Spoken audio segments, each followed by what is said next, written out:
హేబేల్ని గొర్రెలు గాయమని ఎవరు చెప్పారు? తనకి గొర్రెలు గాయాలే అని ఎందుకు అనిపించింది? ఇంకా చాలా జంతువులు ఉన్నాయి కదా, గొర్రెలే ఎందుకు కాయాలనుకున్నాడు?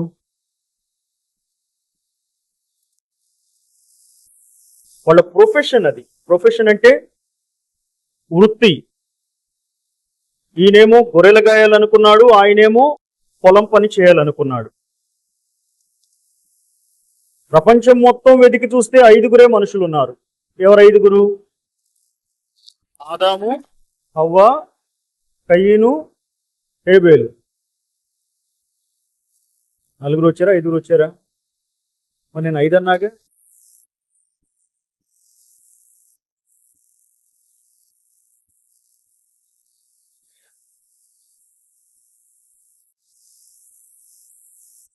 సో పాఠం ఏమిటంటే,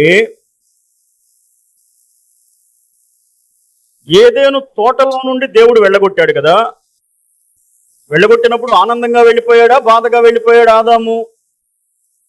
బాధగానే వెళ్ళాడా? ఆ బాధ ఎంతకాలం అనుభవించి ఉంటాడు ఆదాము? అయ్యా, మరణం వరకు అనుభవించాడా? Right right. ఇప్పుడు మనకి బాధ కలిగింది, జీవితంలో ఒక పెద్ద తప్పు చేశాము. ఆ బాధ మూలాన మనకి జీవితకాలం గిల్టీ ఫీలింగ్ ఉంది. గిల్టీ ఫీలింగ్ అంటే అపరాధ భావం. రైట్ సార్, అపరాధ భావం ఉంది. అపరాధ భావం పోవడానికి ఏం చేస్తాం? సరి చేసుకునే అవకాశం లేదు. పశ్చాత్తాపడుతున్నా పోవట్లేదు.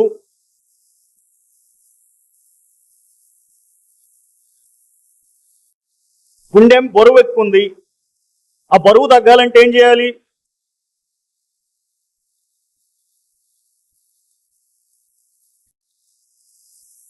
మనిషి గుండెల్లో ఉన్న బాధ తగ్గాలి అంటే ఏం చేయాలి? ఇద్దరికి చెప్పుకోవాలి. ఒకటి దేవుడికి, రెండోది మనుషులకా? అందరికి చెప్పుకుంటారా? ఇంట్లో వాళ్ళకా? అర్థం చేసుకున్న వాళ్ళకే చెప్తారు, అంతేనా? బాధ అర్థం చేసుకునే వాడికే చెప్తాం. 100 ముందు ముత్యాలు ఎట్లా వేయకూడదు, అట్లాగా బాధను కూడా అర్థం చేసుకోలేనివాడికి అసలు చెప్పకూడదు. అర్థం చేసుకునే వాడికి మాత్రమే కాస్త ప్రశాంతంగా మన బాధ చెప్పుకోవాలి. ఆదాము ఏదేను తోటలో నుండి వెళ్ళగొట్టబడిన తరువాత తాను ఏమి కోల్పోయాడో తెలిసొచ్చాక, according to the law of relativity theory, thermodynamics third law ఏమిటి?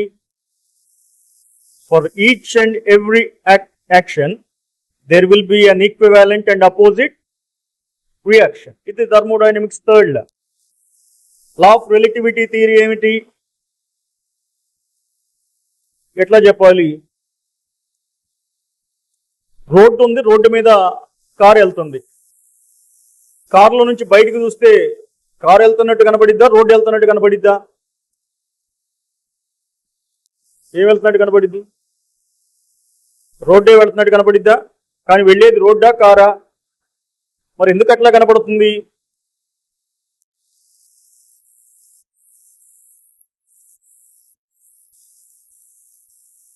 సాతానును పూజించే వాళ్ళు ఉంటారు.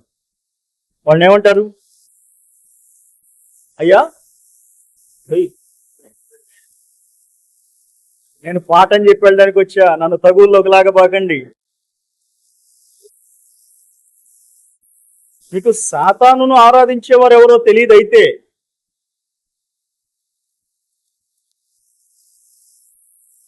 సాతాను ఆరాధించేవారిని ఏమని పిలుస్తారు?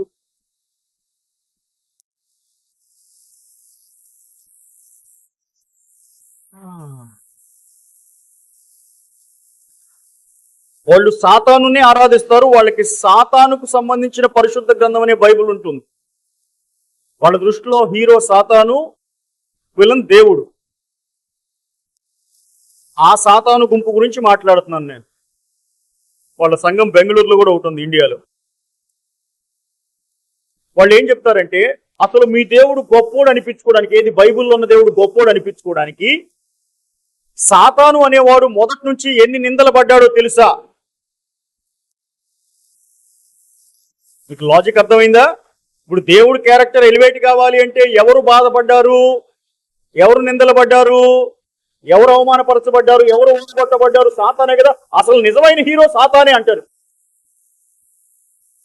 అందుకోసం దేవుడి కంటే సాతానే గొప్పోడు, సాతాన్ని ఆరాధిస్తాం అంటారు. నిజంగా సాతాన్ని ఆరాధించే వాళ్ళు ఉన్నారు. So law of relativity theory ఏమిటంటే, ఒక హీరో క్యారెక్టర్ ఎలివేట్ కావాలి అంటే విలన్ అనేవాడు దెబ్బలు తినాలి.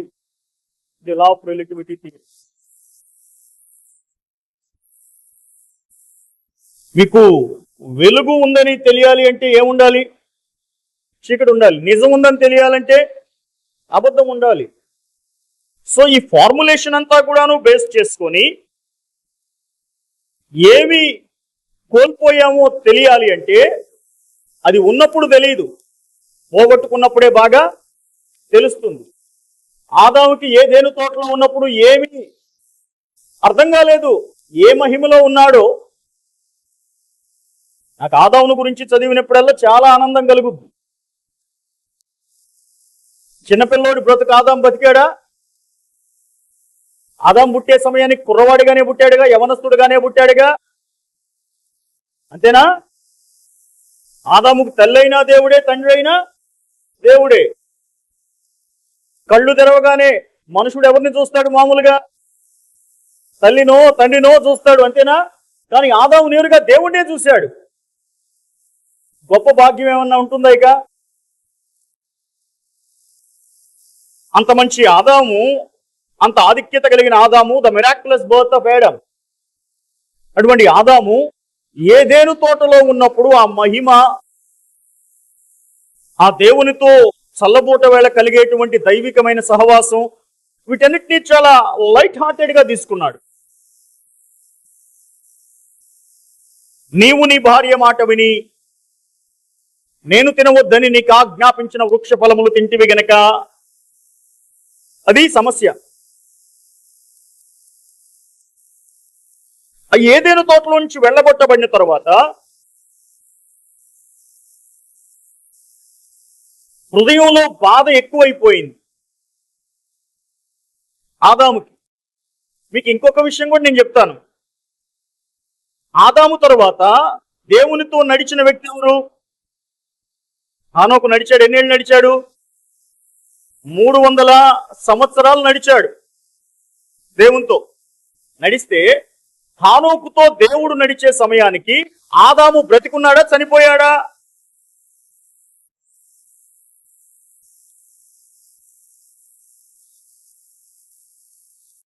ఆదాము బ్రతికే ఉన్నాడు. హానోకు దేవునితో నడిచే సమయానికి ఆదాము ఇంకా చనిపోలా.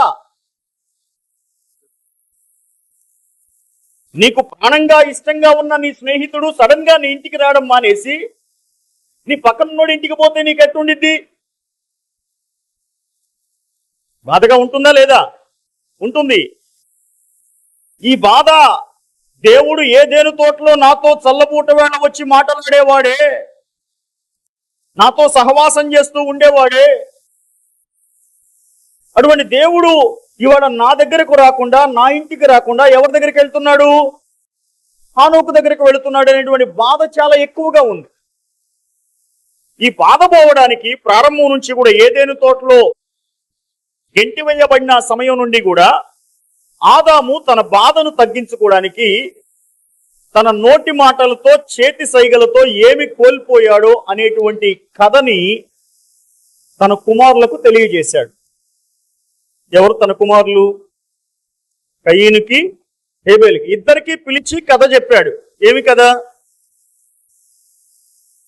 ఎలా పుట్టాడో, ఏదేను తోటలో ఎలా ఉన్నాడో, ఏమి బాధ్యత అప్పగించబడిందో, బాధ్యత నుండి ఎలా దూరం అయ్యాడో కథంతా చెప్పుకొచ్చాడు. ఎవరికి చెప్పాడు? కుమారులకి చెప్పాడు. కుమారులు ఎవరు? వాళ్ళిద్దరికి కథ చెప్తున్నప్పుడు పక్కనున్న భార్యను కూడా అడిగాడు, ఏమై తినమన్నావా? తినమన్నానండి. నేను తిన్నానా?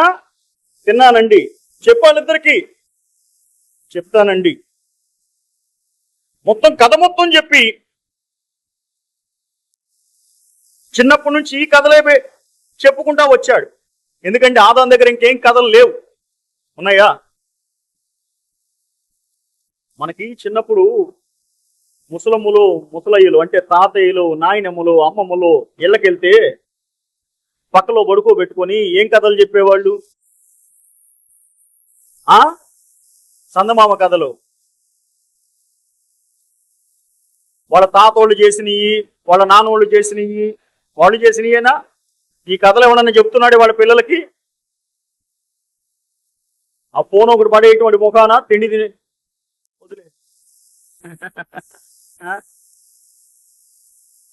ఆ రోజుల్లో మన దగ్గర అనుభవాలు ఉన్నాయి. ఆదాము దగ్గర ఉన్న అనుభవాలు ఆయన కథ తప్ప ఇంకేముంది? ఇంకేమీ లేదు చెప్పడానికి. కాబట్టి ఆదాము ఈ కథ చిన్నప్పటి నుంచి ఉగ్గుపాలతో సహా చెప్పినవాడు. చెబితే వయసు వచ్చింది. ఎవరికి? కయీనికి వయసు వచ్చింది, హేబేలుకి వయసు వచ్చింది.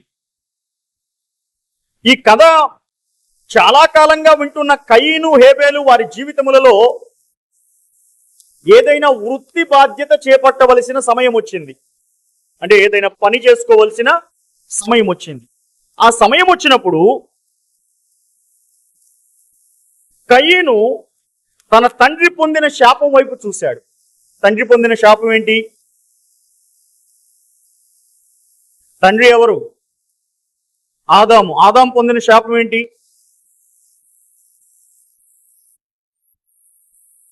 నువ్వు చెమటోడ్చుతావు, కష్టపడతావు, సేద్యం చేస్తావు. ఇది శాపం. అంతేనా?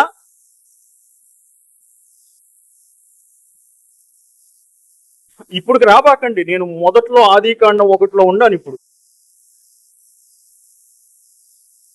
ఇంకా నా ప్రశ్నకు జవాబు చెప్పండి. ఆ రోజుల్లో ఆదాము పొలం పని చేయాలి. ఆయన దగ్గర పొలుగు పారలు ఉన్నాయా? పరికరాలు ఏమైనా ఉన్నాయా? విత్తనాలు ఎక్కడయ్యి? చేతులతోనే దవ్వునేవాడు. ఎవరు? మాట చూడండి, నిశ్చయముగా. ఆహా,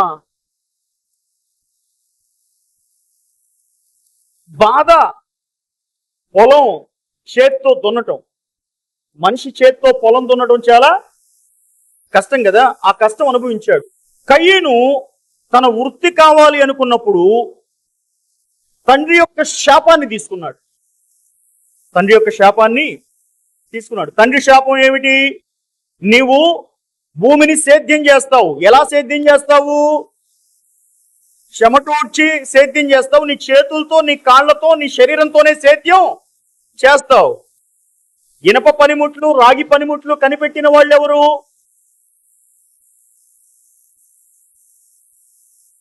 ఎవరండి వాళ్ళు?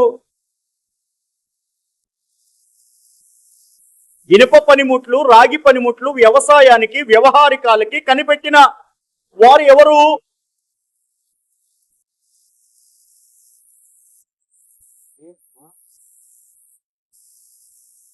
బైబుల్లో ఉన్నది సార్, బైబుల్లో ఉన్నది సార్. అతని పేరు చదవండి అమ్మా. ఎక్కడ రాసిందో చెప్పమంటారు? రిఫరెన్స్ చెప్తే చదివేవాళ్ళు డిప్లొమా వాళ్ళు, బీటీహెచ్ వాళ్ళు. రిఫరెన్స్ చెప్పకుండా స్టేట్మెంట్ చెప్తే చదివేవాళ్ళు చదవండి. ఊరకనే ఇస్తారా డిగ్రీలు?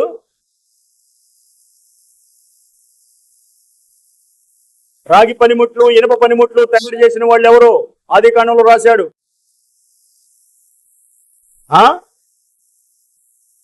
అవ్వా, ఆదికాండంలో మోషే ఎక్కడ ఉన్నాడు? మోషే దగ్గర మొదలవడం ఏమిటి? 4వ అధ్యాయం చదవండి.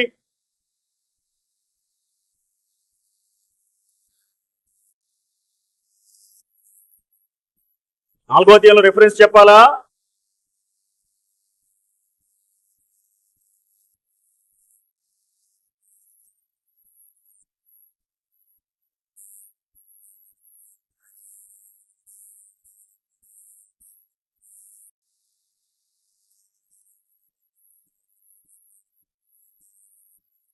సరే చదవండి. 22వ వచనం చదవండి. మరియు సిల్లా తూబల్ కయీనును కనెను. ఈ తూబల్ కయీను అనేవాడు పదును గల రాగి పనిముట్లన్నిటినీ ఇనుప పనిముట్లన్నిటినీ చేయువాడు. చాలు. అతని పేరేం పేరు? కనిపెట్టిన వాని పేరు Tubal Cain. The combination of two words, Tubal and Cain. ఆదాము కుమారుడైన కయీన్ ఏం కోరుకున్నాడు? వ్యవసాయం చేయడం కోరుకున్నాడు. వ్యవసాయం చేయడానికి అతని దగ్గర ఏమైనా పనిముట్లు ఉన్నాయా? లేవు. అతని సంతానం వ్యవసాయం చేయడానికి పనిముట్లు లేవు గనక పనిముట్లు తయారు చేశారు. పనిముట్లు తయారు చేశారు. ఇది ఎవరి డెసిషను? ఎవరి నిర్ణయము వ్యవసాయం చేయాలనేది? కయీన్ నిర్ణయం.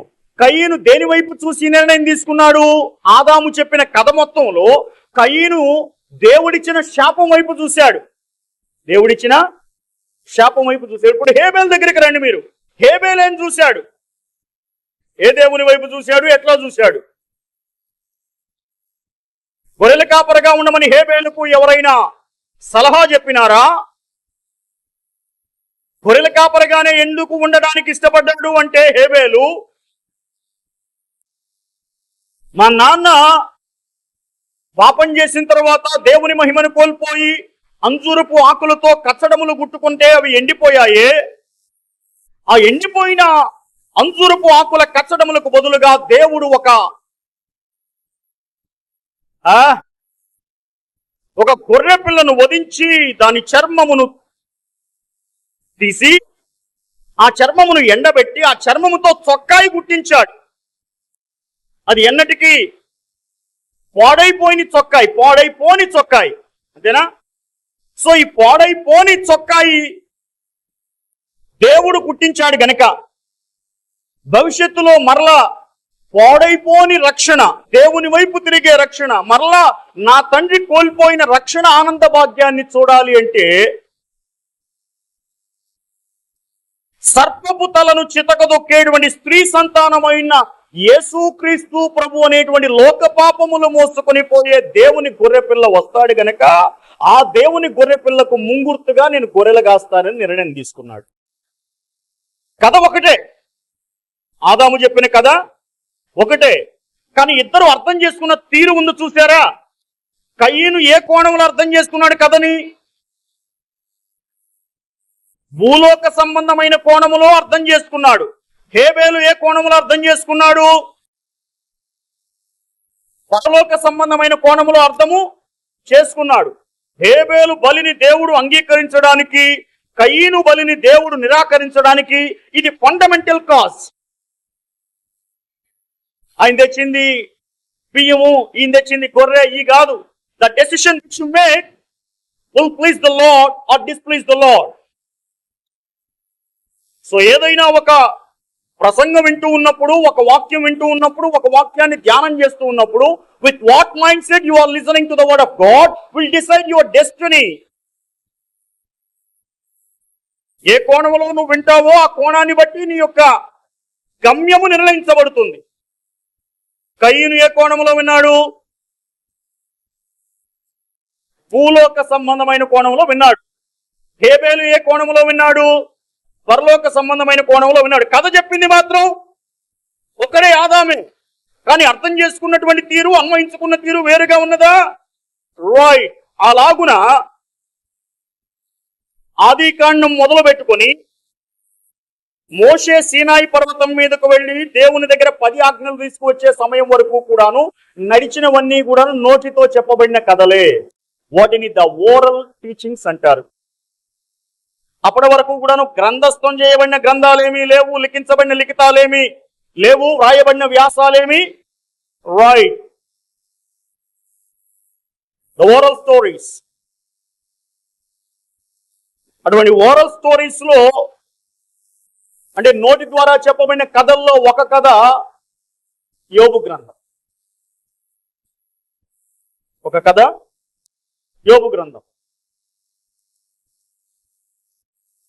మొదట్లో ప్రారంభం నుండి యోబు గ్రంథం కూడా ఇట్లాగే జరిగిన కథనే, జరిగిన సన్నివేశమే, జరిగిన సంఘటనే.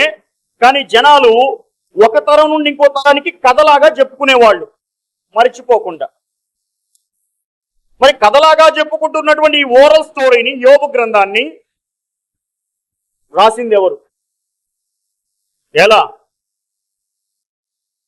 మోషే అని చెప్పడానికి మీ దగ్గర ఉన్న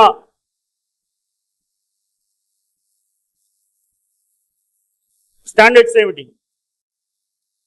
Do you have any supportive arguments to say that Moses wrote the book of Job? ఏమైనా ఉన్నాయా మోషే రాశాడని చెప్పడానికి?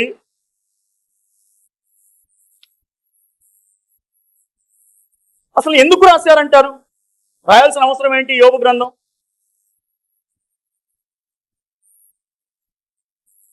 వాటర్ బాటిల్ తెచ్చారు నాకు. అబ్బాయి నువ్వు తెచ్చావా? తేలేదా? కూలింగ్ ఎందుకు పెట్టు అయ్యా?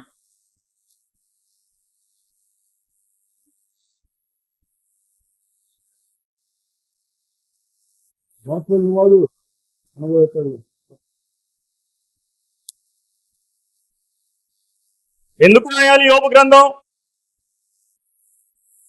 యోబు గ్రంథం యొక్క ఎసెన్స్ అంటే సారము చెప్పండి నాకు.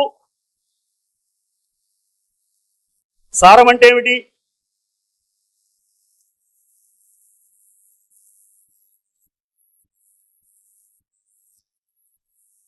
చెరుకు రసం తాగుతారా? ఇష్టమే కదా. చెరుకు గళ్ళ తీసుకొచ్చి అయా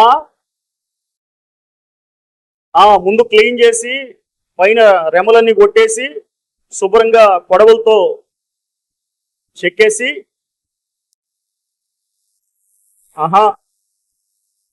పట్టా కప్పి జాగ్రత్తగా కాపలా కాస్తాడు, అంతేనా? అప్పుడు మీరు వచ్చి నాకు చెరుకు రసం కావాలని అడిగితే ఆ చెరుకు గడ్డ తీసుకెళ్లి మిషన్ లో పెట్టి రసం తీస్తాడు. రసం తీసిన తర్వాత ఏమొచ్చింది? పిప్పిని కూడా మళ్ళీ తీసుకెళ్లి జాగ్రత్తగా పట్టాలో పెట్టి కాపలా కాస్తాడా? కాస్తాడా? ఎందుకని గాయడు? ఏం చేస్తాడు? లేకపోతే డస్ట్బిన్ వేస్తాడు. ఇంతకు ముందు అక్కడ ఉంది, ఇప్పుడు ఇక్కడే ఉంది. ఎందుకు కారణం? అందులోనే సారం ఉంది, దీంట్లో సారము రైట్. బతుకు కూడా అంతే కాదా? సారం ఉన్నంతసేపు బాగా గౌరవిస్తారు, అందరూ గడగడలాడతారు, వణుకుతారు. సారం లేకపోతే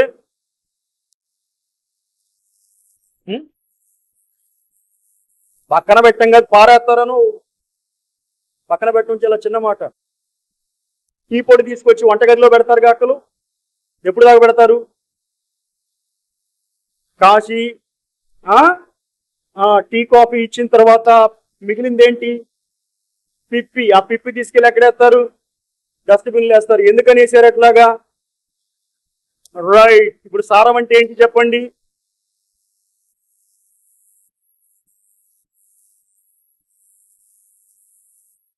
నేను బైబిల్ని ఆధారం చేసుకొని చెప్పాను ఈ రెండు కూడా, కాదు కదా. సారం ఏంటి? ఎసెన్స్. సారం అంటే ఏమిటి?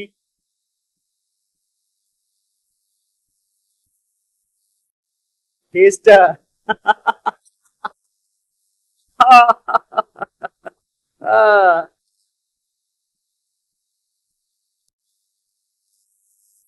నేను అడిగిన ప్రశ్న ఏంటంటే అసలు యోబు గ్రంథం యొక్క సారాంశం ఏమిటి, సారం ఏమిటి అని అడిగాను. సారం అంటే ఏంటి అర్థం కావడానికి రెండు చెప్పాను మీకు ఉదాహరణలో. ఇప్పుడు యోబు గ్రంథ సారం చెప్పండి.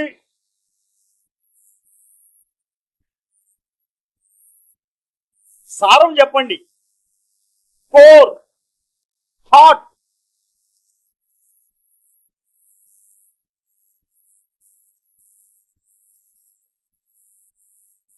అందుకోసమే రాశాడా? రాసిన ఆయన అందుకోసమే రాశాడా? లేదా ఊరక రైట్ రైట్. అసలు కాదు కాదు కాదు. మరి సారం అంటే right. Thank you so much. అయితే యోబు గ్రంథం విషయానికి వస్తే the concept is totally called innocent suffering. Innocent suffering అంటే తెలుగులో చెప్పండి. అవునా? సో సెక్యులర్ ఇంగ్లీష్ లో కాదు చెప్పండి. What is the meaning of innocent suffering according to the scriptural English?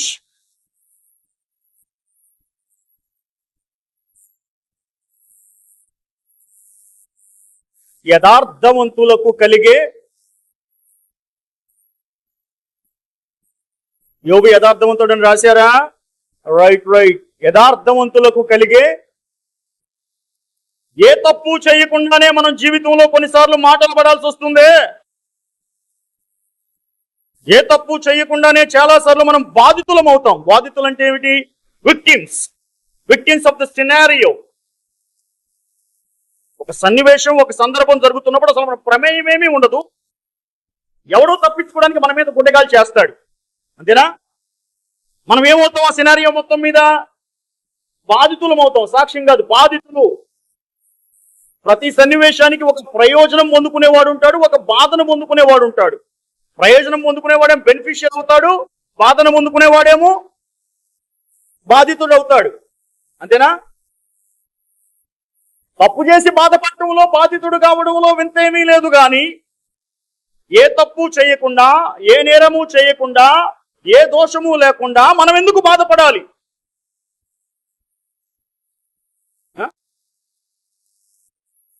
ఈ ప్రశ్న ఐగుప్తు దేశం దాటి వచ్చిన తర్వాత ఇశ్రాయేలీలకు కలిగింది. ఏం తప్పు చేసామని 400 సంవత్సరాలు బానిస బ్రతుకులో ఉంచాడు దేవుడు మమ్మలను. ఏమైనా తప్పు చేసినందుకు వాళ్ళు బానిసలు అయ్యారా? కాలేదు కదా.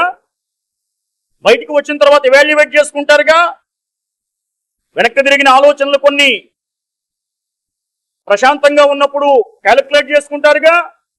అలా క్యాలిక్యులేట్ చేసుకున్నటువంటి ఇశ్రాయేలీయుల పెద్దలు అడిగారు మోషే దగ్గరికి వచ్చి, పెద్ద అయినా మోషే, అసలు మనం ఏం బాధపడ్డామని 400 సంవత్సరాలు బానిస బ్రతుకులు బ్రతికాం ఇశ్రాయేలీయులమైన మనం ఐగుప్తు దేశములో అని అడిగారు.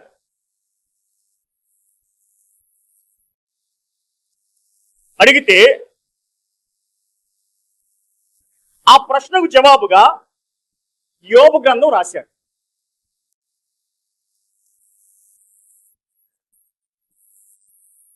ఏ ప్రశ్నకు జవాబుగా? ఏ తప్పు చేయని మనము ఎందుకు ఇన్ని సంవత్సరాలు బాధపడ్డాం? వెట్టి చాకిరి, ఇటుకలు తయారు చేసే పని, చికటమంటి పని, ఇంకా ఏం చేశారు వాళ్ళు? అదే గడ్డి వాళ్లే సంపాదించుకోవడం.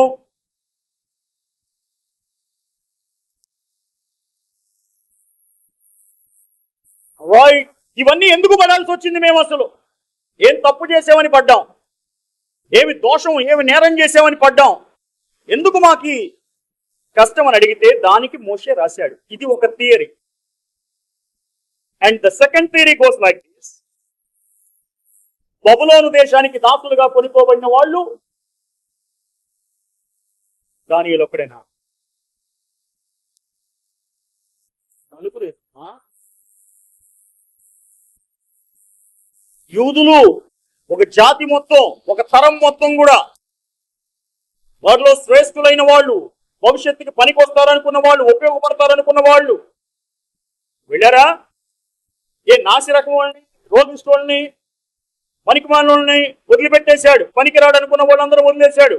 ఎవరా పెద్ద మనిషి? తీసుకెళ్ళిన పెద్ద మనిషి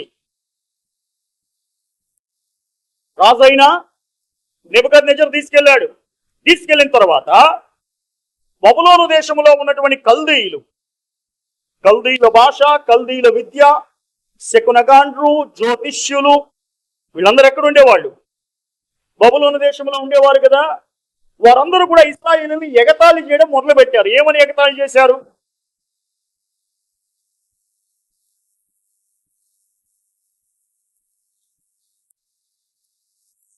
వాళ్ళని ఏమని ఎగతాళి చేశారంటే, కీర్తనలు రాస్తాడు ఒక చోట, బబులోను నదీ తీరముల దగ్గర కూర్చొని పాటలు పాడమని మమ్మల్ని అడిగితే మా వాయిద్య పరికరాలు తీసుకెళ్లి దేనికి తగిలిచ్చాము? ఏ చెట్లకు తగిలిచ్చాము? నిరవంజీ చెట్లకు తగిలిచ్చాము. ఎలా పాడుతాం అయ్యా పాటలో? వాళ్ళు ఏమో ఏడిపిస్తున్నారు మనల్ని. మీ పెద్ద ఆయన దావీదు మంచి చమత్కారముగా వాయించగలిగిన వాడంటగా సితారా, ఏది చూడండి, వాయించండి, మేము కూడా ఒకసారి చూస్తాము, తీయండి అని అంటుంటే వీళ్ళకేమో బాధేస్తుంది. 70 సంవత్సరాలు మా పితరులు పాపం చేసి ఉండొచ్చు. అసలు ఈ 70 సంవత్సరాలు బబులోను దేశంలో బానిసత్వ బ్రతుకు మేమెందుకు బతకాల్సి వచ్చింది? వీళ్ళ చేత మేము మాటలు ఎందుకు పడాల్సి వచ్చింది? ఆయన చేత ఏమో బొమ్మకు మొక్కమన్నారు, ఎందుకు మొక్కాల్సిన పరిస్థితులు వచ్చినాయి? ఏమిటి బాధ? దేవుని మందిరములో ఉన్నటువంటి సువర్ణమైన ఉపకరణములన్నీ తీసుకొని బెల్షాజర్ రాజు ఎవరు? నెబుకద్నెజరు యొక్క కుమారుడు. ఆయన పెద్ద విందు ఏర్పాటు చేసుకొని దేవాలయంలో యాజకులు దేవునికి నైవేద్యములు పెడుతూ ఉండేటువంటి పరికరాలన్నీ తెచ్చుకొని మద్యము పోసుకొని త్రాగుతూ తన దేశపు దేవతలను స్తుతిస్తూ ఉన్నాడే. ఇంతకన్నా ఘోరం తలలు నెత్తి బాదుకుంటున్నప్పుడు ఆ బాధను దగ్గర నుండి చూసిన వాడు ఏస్కేల్ బుద్ధి అయ్యా కానీ మీకు ఒక కథ చెప్తాను. ఆ కథని రాసుకోండి అని చెప్పి యోబు కథ వాళ్ళకి చెప్పాడు. అంటే ఇప్పుడు యోబు గ్రంథం రాయడానికి అసలు కారణం ఏంటంటే, అయితే ఐగుప్తు దేశం నుండి వచ్చిన ఇశ్రాయేలీలు మోషేని ప్రశ్నించినందుకు మోషే ఈ కథను రాశాడు. లేదా బబులోను దేశానికి బానిసలుగా వెళ్ళినటువంటి యూదులు బాధపడుతున్నప్పుడు వారికి ధైర్యం కలగజేయడానికి యెహెజ్కేలు ఈ పుస్తకం రాశాడు. These are the two major theories concerning the authorship of the book of Job. ఇవి కాకుండా యోబే తనంతట తానుగా పుస్తకం రాసాడు అంటారు, లేకపోతే సొలొమోన్ రాసాడు అంటారు. All these are minor theories, but two major theories with relevant context. ఏమిటంటే, బాధపడుతున్న వాళ్లకు ధైర్యం చెప్పడానికి, సహించడానికి మాదిరిగా ఒక పుస్తకం రాశారు. ఆ పుస్తకమే యోబు గ్రంథం. రైట్.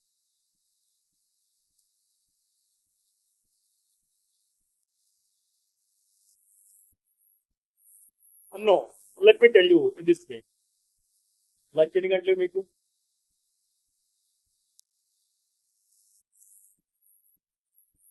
బైబిల్ గ్రంథం అర్థం చేసుకోవడానికి బైబిల్ ఏ భాషలో రాశారు? పాత నిబంధన హీబ్రూ భాష, క్రొత్త నిబంధన గ్రీకు భాష. దానియేలు గ్రంథంలో కొన్ని పోర్షన్స్ అరామైక్ భాషలో రాశారు. అరామైక్ భాష అంటే ఏమిటి?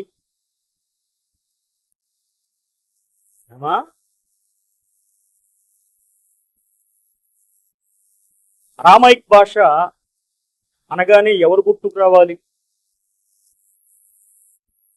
రైట్. ఎందుకు? ఆయన మాట్లాడిన భాష అరామైక్ భాష. యేసుక్రీస్తు ప్రభువు మాట్లాడిన భాష అరామైక్.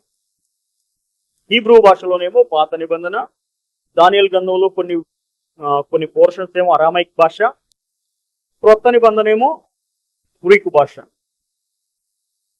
అయితే ఈ పాత నిబంధనలో ఉన్నటువంటి హీబ్రూ భాషని ఫిలాలజీ అంటారు. ఫిలాలజీ అంటే భాషా శాస్త్రము.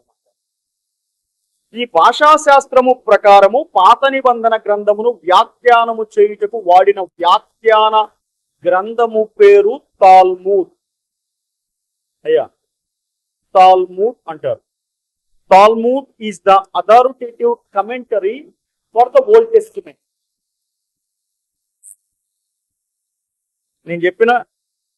మీరు అడిగారే, నేను చెప్పిన ఈ సన్నివేశాలన్నీ కూడాను తాల్మూద్ లో ఉంటాయి.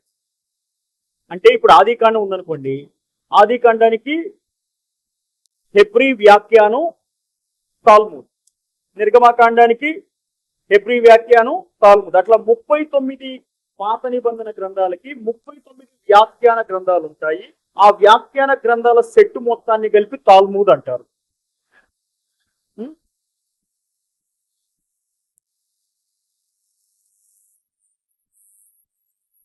అంతెవడికి పట్టింది పాస్టర్ గారు ఇవాళ? అంతే కదా.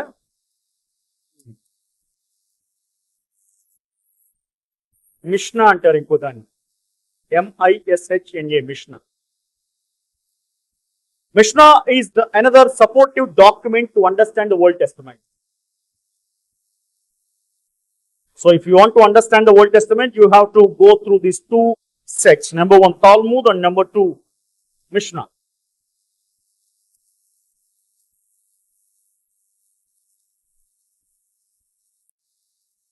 భారతదేశం మొత్తం మీద ఎక్కడ ప్రయత్నం చేయబాకండి, మీకు ఎక్కడ దొరకదు కొనటానికి. అది ఆన్లైన్లో ఉండదు. మీకు కావాలి అంటే ఇస్రాయల్ దేశం వెళ్ళి తెప్పించుకోవాలి. సుమారుగా ₹1,00,000 అవుతుంది తాల్ము. Okay,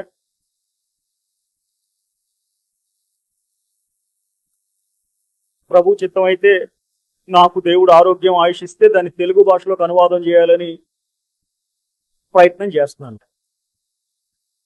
thank you sir. Are you clear?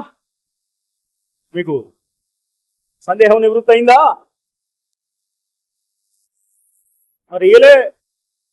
రియలే sir. ఎట్టా తెలిసింది రియల్ అంటే? వరుసగా చెప్పాను ఇందాక ఓరల్ స్టోరీస్ అని.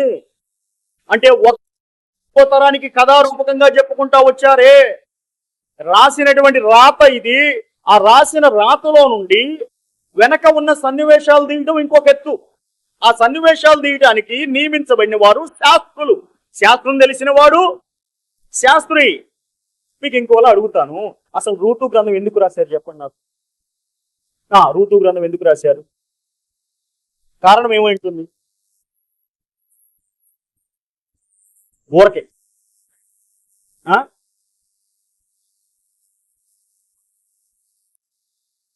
ఎందుకు రాస్తుంటారు?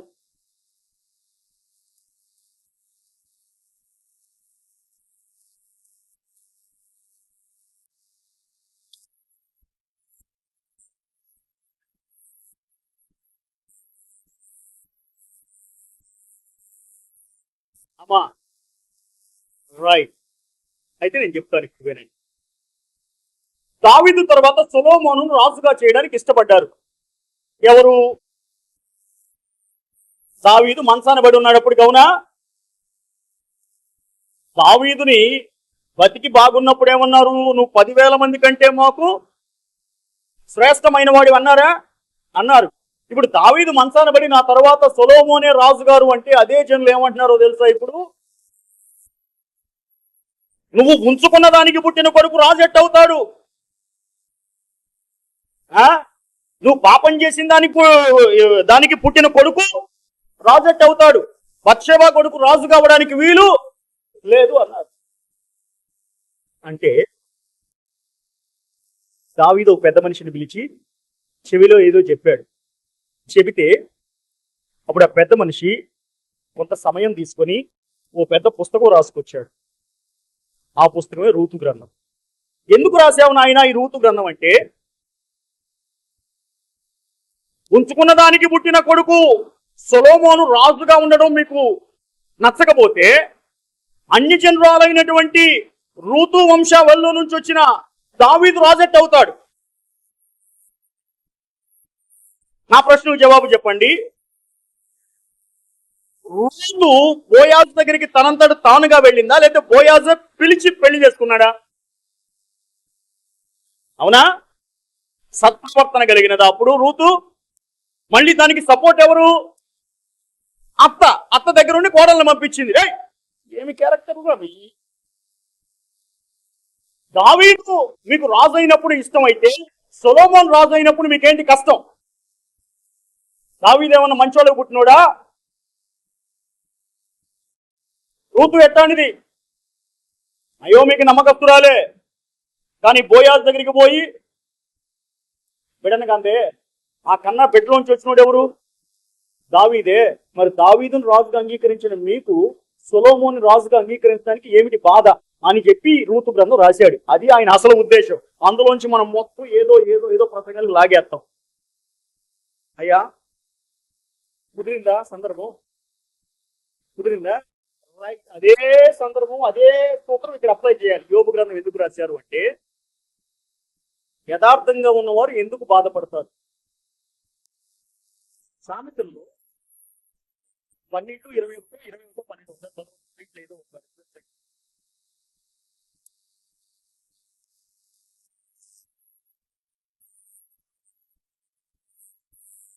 12:21 ప్రథమం ముందు సార్. అమ్మా రైట్ ఉన్నాం అమ్మా. ఈ మాట ఉందిగా, నీతిమంతునికి ఏ ఆపద రాదన్నాడుగా. మరి నీతిమంతునికి ఏ ఆపద రాదంటే యోబుకి ఎందుకు వచ్చి పడింది ఆపద?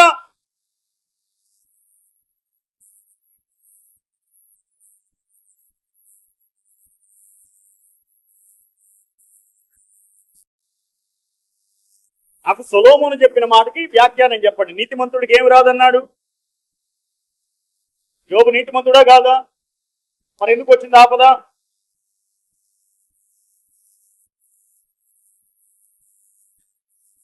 ఇది ప్రజలకున్న సందేహం.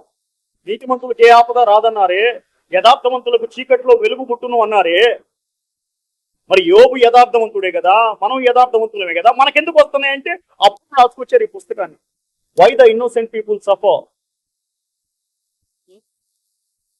అందుకు రాశారు. సో అయితే రాసింది మోషే లేదా యెహెజ్కేలు, వీళ్ళిద్దరు ఎవరో ఒకరు రాశారు. రైట్. ఇంతకీ ఈ కథ ఎక్కడ జరిగింది? ఈ సన్నివేశం ఎక్కడ జరిగింది? ఈ గ్రంథం ఎక్కడ జరిగిన సంఘటన? ఊజు దేశం. ఊజు దేశం అనగానే మీకేం గుర్తుకు రావాలి సార్? ఎదోమ్. Who was ఎదోమ్? ఏశావు. ఏశావు సంతతికి సంబంధించిన వారు ఏదో మీరు రైట్. చదవండి, ఎక్కడ రెఫరెన్స్ ఉంటే చదవండి.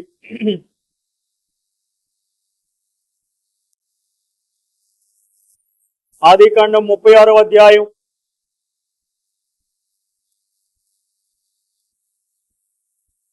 ఆదికాండం 36వ అధ్యాయం 19, 20 వచనాలు చదవండి. ఎదోమను ఏశావు కుమారులు వీరు, వారి వారి సంతానపు నాయకులు వీరు.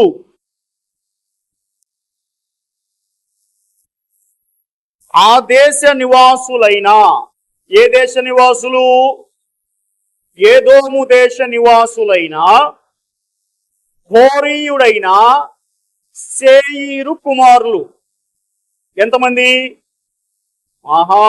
లోతాను మొదటివాడు, లోతాను రెండవ వారు శోబాలు, సిబ్యోను, అనా, దిషోను, ఎసేరు, దీషాను. మొత్తం ఎంతమంది వచ్చారు లెక్క? 7 వచ్చారా? Right right right. వస్తే కింద 28వ వచనం చదవండి. దీషాను కుమారులు ఊజు, ఆరాను. ఊజు దేశానికి ఆ పేరు ఎలా వచ్చింది? ఒక మనిషి జ్ఞాపకార్థంగా పెట్టినటువంటి పేరు. రైట్. రెండవదిగా దినవృత్తాంతాల గ్రంథం కూడా చదవండి. 1 Chronicles chapter 1, మొదటి దినవృత్తాంతముల గ్రంథము మొదటి అధ్యాయములో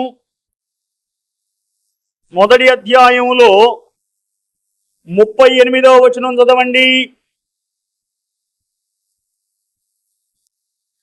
సేయీరు కుమారులు లోతాను, శోబాలు, సిబ్యోను, అనా, దిషోను, ఏసెరు, దిషాను. చాలు.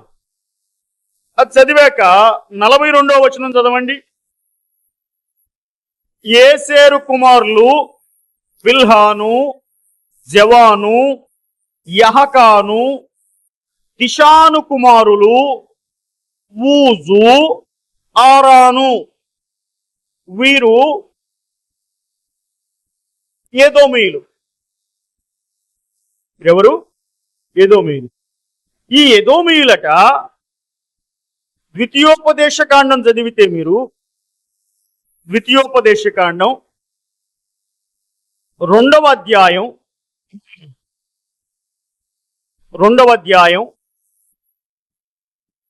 10వ వచనం నుండి 12వ వచనం వరకు చదివి దాని అర్థం చెప్పండి.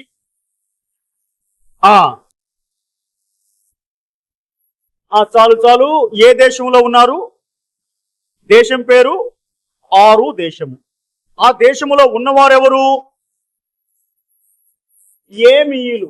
ఏ జాతి వారు? ఏమీయులు. ఏ దేశములో ఉన్నారు? ఆరు దేశములో ఉన్నవారెవరు? ఏమీయులు. రైట్. ఇప్పుడు కిందకి చదవండి. వారు అనాకీల వలె ఉన్నతమైన దేహము గలవారు, బలవంతులైన బహుజనులు అంటే చాలా మంది ప్రజలు. వారు అనాకీల వలె రెఫాయీయులుగా ఎంచబడిన వారు. మోయాబీలు వారికి ఏమీయులని పేరు పెట్టిరి. అసలు వీళ్ళ పేరేమిటి? ఏమీలని పేరు ఎవరు పెట్టారు? మోయాబీలు పెట్టక ముందు వాళ్ళ పేరేమిటి?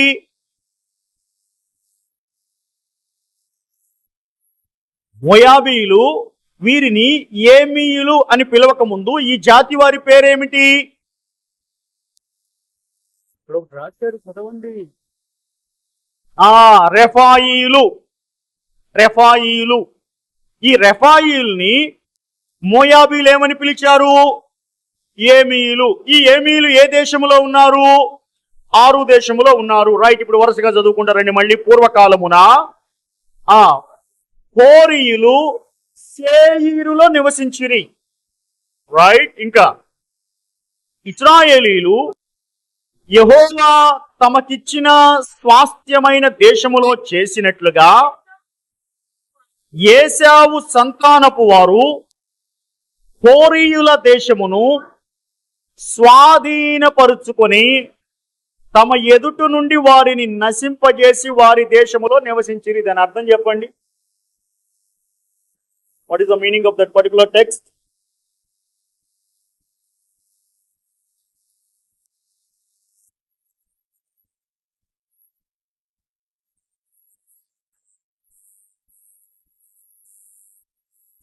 పన్నెండో వచనం అర్థం చెప్పండి.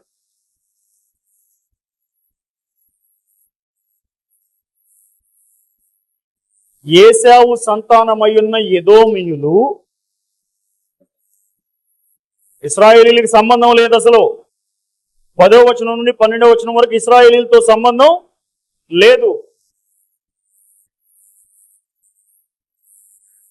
ఏశావు సంతతి వారైన ఎదోమీయులు రెఫాయీలని పిలువబడుతున్న ఏమీలు అనే వారిని 6 దేశములో నివాసం ఉంటూ ఉండగా వారి మీద పడి వారిని తరిమి వారి మీద యుద్ధం చేసి వారిని వెళ్ళగొట్టి వారి ఊరిలో వీరు నివాసం ఉంటున్నారు.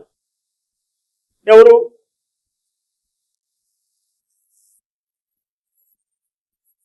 ఎవరిని వెళ్ళగొట్టారు? రెఫాయీలని పిలువబడుతున్న ఏమీలు. ఏ దేశం నుంచి వెళ్ళగొట్టారు? 6 దేశం నుంచి వెళ్ళగొట్టారు. ఇప్పుడు వీళ్ళు ఉండే దేశాన్ని ఏమని పిలవాలి? ఎదోము దేశం. ఎదోము దేశం అంటే అసలు పేరు ఏమిటి? 6 దేశం. రైట్. ఓకే. ఈ 6 దేశంలో ఉన్న ఒక ఊరి పేరు ఏమిటి? ఊజు. ఊజు ఎవరి కొడుకు? ఇందాక 2 రిఫరెన్సులు చదివించినప్పుడు ఎవరు కొడుకు అన్నారు? దిషానా? దిషానేనా? Right right right. ఈ దిషాను కుమారుడైన ఊజు పేరు మీద 6 దేశంలో ఒక ఊరు ఉంది. రైట్. ఇంకా చెప్పండి, బైబిల్లో మనిషి పేరు మీద ఉన్న ఊర్లు ఏమిటి? పట్టణాలు ఏమిటి? మనుషుల పేరు మీద ఉన్న పేర్లు. దావీదుపురం. అసలు దావీదుని వదిలి బయటికి రారే. అయ్యా,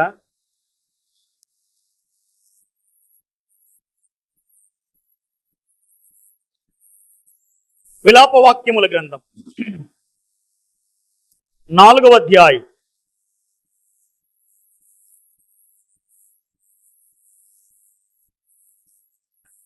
తీసుకున్నారా? వర్స్ 21, 21వ వచనం.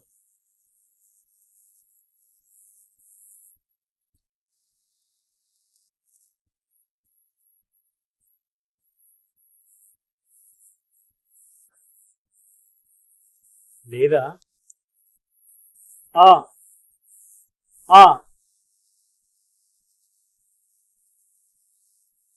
చదవండి చదవండి.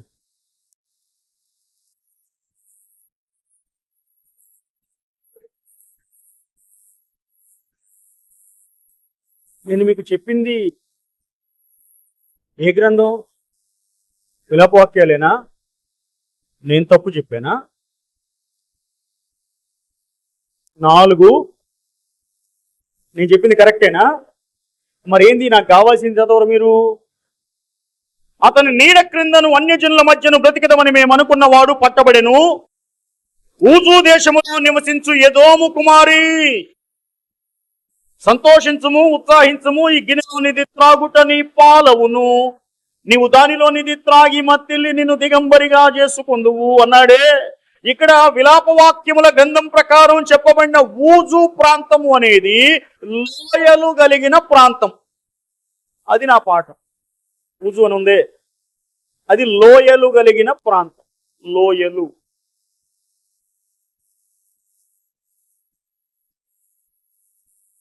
ఇందాక ఆదికాండం 36వ అధ్యాయం మొదటి దినవృత్తాంతముల గ్రంథం 1వ అధ్యాయంలో చదివామే. దిషాను కుమారుడైన ఊజు శెయీరు పట్టణము అని. ఆ 6 అనే దేశము కొండలు కలిగిన దేశం. 6 అనే దేశము కొండలు కలిగిన దేశం. విలాప వాక్యముల గ్రంథములో చెప్పాడే ఊజు దేశములో నివసించు ఎదోము కుమారి అని. ఇక్కడ చెప్పబడిన ఊజు ప్రాంతము లోయలు కలిగిన ప్రాంతం. ఒకే ప్రదేశం గురించి మాట్లాడుతున్నాం, కానీ ఆ ప్రదేశంలో కొండలు ఉన్నాయి, లోయలు ఉన్నాయి. రైట్. కొండలు లోయలు కలిగినటువంటి దేశము ఏది? రైట్. ఇది కాకుండా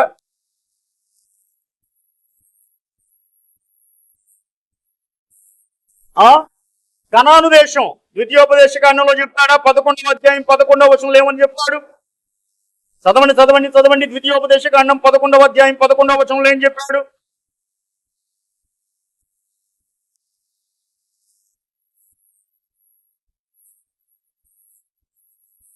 మీరు నది దాటి స్వాధీనపరుచుకోవడానికి వెళుతున్న దేశము కొండలు లోయలు గల దేశము. చాలు సిస్టర్. ఇశ్రాయేలుకి దేవుడు ఏ దేశం ఇచ్చాడు? కొండలు ఉన్నాయి, లోయలు ఉన్నాయి. ఎదోమీయులు నివసించేటువంటి దేశంలో ఏమున్నాయి? కొండలు ఉన్నాయి, లోయలు ఉన్నాయి. కొండలు లోయలు ఉంటే వ్యవసాయం చక్కగా సాగుతుంది. అంతేనా? సాగదా? సాగదా?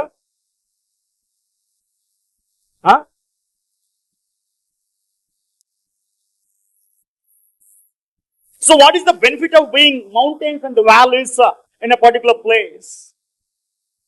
ఒక స్థలంలో కొండలు ఉండడం వల్ల, లోయలు ఉండడం వల్ల కలిగేటువంటి ప్రయోజనములు ఏమిటి?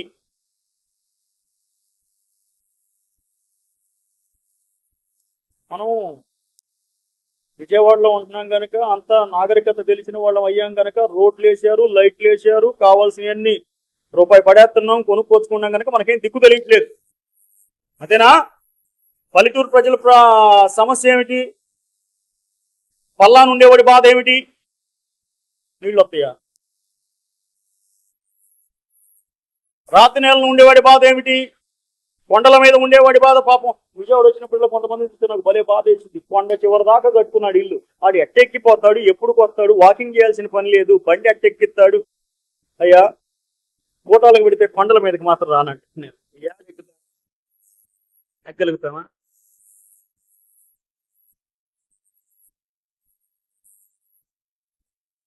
కొండలు లోయలు ఉంటే లోహాలు బాగా దొరుకుతాయా? రైట్. కొండలు లోయలు ఉంటే నీళ్లు పీల్చుకునిద్దా? కొండల మీద పడ్డ నీళ్ళని ఏడకపోతాయి. లోయలోకి పోతే భూమి ఏం చేసిద్ది? పీల్చుకునిద్దా? పీల్చుకుంటే కాస్త ఫలం ఉండిద్దా? ఉండిద్దిగా. రైట్. ఎక్కడో చెప్తాడు ఏమని యెషయా గ్రంథంలో కోరేషన్ గురించి ఎక్కడ రాశాడు? 44 45 44 చివరిలో రాస్తాడు, 45 మొదట్లో కూడా రాస్తాడు కదా. నేనే నీకు ముందుగా పోవచ్చు, మెట్టగానున్న స్థలములని సరళము చేసేదను. ఇనప గడియలు, ఇత్తడి చెప్పరేంది? ఇత్తడి తలుపులు, ఇనప గడియలు నేను పగలగొడతాను, విడగొడతాను. తరువాత అంధకార స్థలములలోనున్న మరుగైన ధనమును నీకు వసంగెదను. అంతేనా? అంధకార స్థలం అంటే ఏమిటి? అంధకారం అంటే ఏమిటి? భూమి లోపల వెలుతురుంటుందా? ఉండదు. కానీ భూమి లోపల సంపద ఉందా లేదా? ఉంది. రైట్. రెండవదిగా అంధకారము అంటే తల్లి గర్భం. తల్లి గర్భంలో వెలుతురు ఉండిద్దా, చీకటి ఉండిద్దా? చీకటేనా? బల్బు వేసి చూస్తారే, స్కానింగ్లు చేస్తారే, అప్పుడు వెలుతురు పడుతుంది. అంతేనా? ఈ అంధకార స్థలం అని పిలువబడుతున్న తల్లి గర్భంలో ఉన్న ధనం ఏమిటి? బిడ్డ. భూగర్భంలో ఉన్నటువంటి అంధకార స్థలం అని పిలువబడుతున్న భూగర్భంలో ఉన్నటువంటి ధనం ఏమిటి? సహజ సిద్ధమైన సంపద. ఇప్పుడు దేవుడు ఏమంటున్నాడు? నేను నీకు ముందుగా వెళితే వాటన్నిటిని నీకు ఇస్తాను. ఇశ్రాయేలీయులకు కూడా దేవుడు ఏం చెప్పాడు?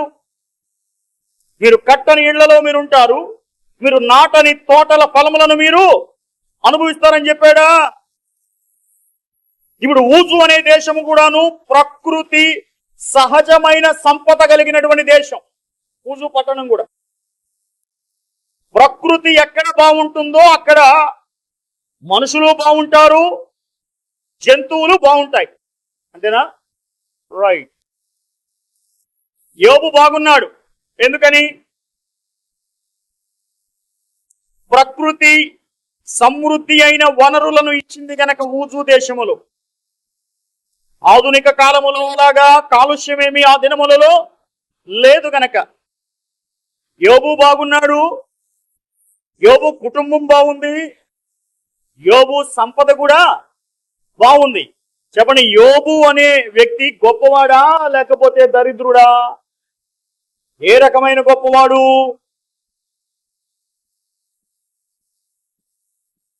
గొర్రెలు, మేకలు బైబిల్లో ఉన్నాయి చెప్పండి. బైబిల్లో లేని ఎందుకు మనకి? బైబిల్లో ఉన్నాయేమిటి? గాడిదలు, ఒంటెలు, ఎద్దులు, అయ్యా పనివాళ్ళు, కుమారులు, కుమార్తెలు, మంచి సెటప్ అంతా కూడాను. A very good family man. అని యోబు యొక్క సంగతిని 4వ అధ్యాయంలో ఏం చెప్తాడు?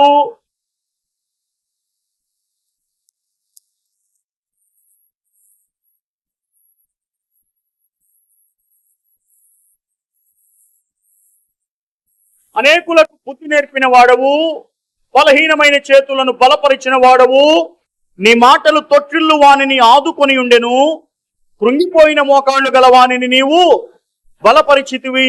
అంటే యోబు దయాగుణం కలిగిన వాడు, పెద్ద మనిషి. అంతేనా? బలహీనులకు ఏమిచ్చాడు? బలమిచ్చాడు. కృంగిపోయిన వారికి, తొట్టిల్లిపోయిన వారికి ఆదుకున్నాడు. యోబు పెద్ద మనిషిలాగా ఉన్నాడు. ఇప్పుడు చెప్పండి, సంఘంలో పెద్ద మనిషిలాగా ఉండాలంటే ఏ గుణం ఉండాలి? బలపరిచే గుణం ఉండాలి, ధైర్యం చెప్పే గుణం ఉండాలి, సంఘాన్ని బలపరచాలి, సేవకుని బలపరచాలి, సాటి విశ్వాసులను కూడా బలపరచాలి. అలా బలపరిస్తేనే పెద్ద మనిషి. కానుకలు లెక్కేయడానికి, పెత్తనాలు చేయడానికి, పాస్టర్ గారి మాట వెనకబడితే నలుగురిని ఎమ్మడి పెట్టుకుని వెళ్ళిపోవడానికి, ఈ రకమైన పెద్ద మనుషులంతా వాక్య ప్రకారమైన వాళ్ళు గానే ఏంది చెప్పరు గట్టిగా? అవునా కాదా? అవునా? ఈ బ్యాచ్ అంతా నిజమైన వాక్యానుసారమైన పెద్ద మనుషులు గానే గారు. పెద్ద మనిషి అంటే ఏమిటి? బలమునిచ్చేవాడు, బలపరిచేవాడు, ధైర్యం చెప్పేవాడు పెద్ద మనిషి. యోబు పెద్ద మనిషి. సమాజంలో పెద్ద మనిషి అనే పేరుంది యోబుకి. ఇంట్లోనేమో మంచి కుటుంబం అనే పేరుంది. సంపద చూస్తేనే బాగుంది. యోబు జీవితం అంతా చక్కగా సాగిపోతుంది. And when it comes to his spiritual life, ఆత్మీయ జీవితాన్ని లెక్కగట్టుకుంటే యోబు జీవితం ఎట్లాగుంది?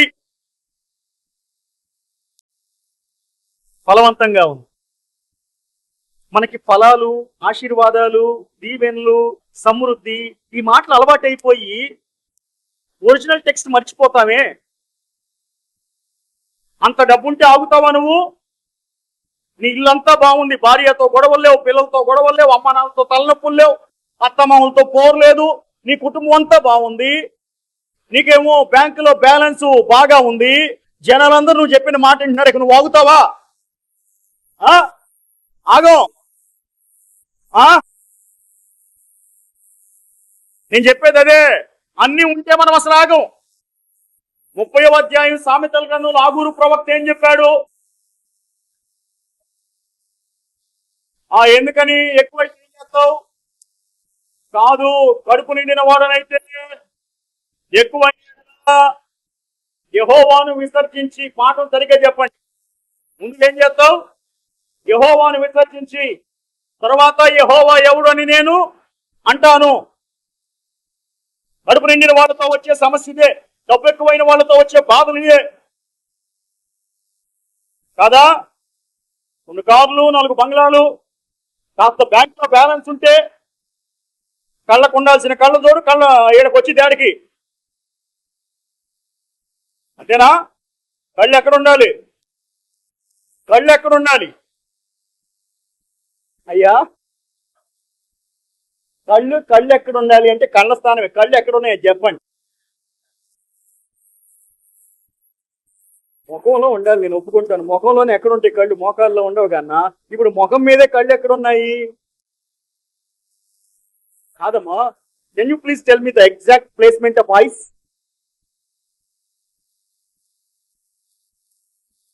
అయ్యా, నుదుటి కింద, ముక్కు పైన, అంతేనా? ఎప్పుడు ఆలోచించుకోమా, పద్దాక అర్థం చూసుకుంటారు కానీ ఎప్పుడు ఎక్కడ గబకని అడిగారనికి ఎవరైనా ఎక్కడ ఉందని చెప్పాలా లేదా? మరేదో నేను కొత్త వింత లోకం నుండి అడిగిన ప్రశ్నలాగా ఉన్నాయా? కళ్ళు ఇక్కడ ఉండాలి కదా. సరే, ఊరక కొంచెం కళ్ళు ఇక్కడికి వచ్చినాయి అనుకుందాం. ఇక్కడికి వచ్చినాయా? ఎప్పుడన్నా వచ్చినాయా మీకు? అబద్ధాలు ఆడబాకండి. మధ్య మధ్యలో వస్తాయి, అప్పుడప్పుడు వస్తాయి. ఎందుకు వస్తాయి నాయన? అన్నీ ఉన్నాయి కనుక. ఇక్కడ ఉండాల్సిన కళ్ళు ఎక్కడికి వచ్చినాయి? ఏడకి వచ్చినాయా? కళ్ళు ఏడకి వచ్చినప్పుడు ఎట్టా ఉండితే మన బడి చెప్పండి.